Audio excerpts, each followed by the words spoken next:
Hello, everyone! Today, I'm going to show you how to create our mission statement generator template from scratch. This is a powerful tool, and if you want to see it in action, there's a demo video linked in the description below. First, head over to the My Flows tab and create a new flow. You can name the flow as you wish and add a description. After that, you'll be directed to the templates page, but since we want to build this flow manually, you can close that tab. Now, you'll be greeted by your canvas. This is where all flows are created. The first step in our flow creation journey is adding the fundamental components: the input, which is the user's query, and the output, which is the chatbot's response to that query. All components between the input and output shape the chatbot's response into the desired output. First, we'll add the prompt component. This is where you'll define the instructions for the generator.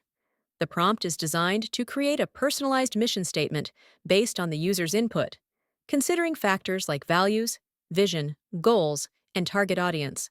A sample prompt is provided in the description for you to copy and modify as needed. Next, we'll set up chat memory. This feature ensures the chatbot retains the user's preferences and details throughout the session, so the generated mission statement stays consistent even if additional inputs are given later. Then, connect the prompt component to a text generator. This enables the flow to generate a clear and impactful mission statement that aligns with the user's organizational objectives. Finally, link the generator to the output, allowing the user to review and download their customized mission statement. That's it. We've successfully built the mission statement generator template. Thanks for watching. If you have any questions, feel free to ask in the comments.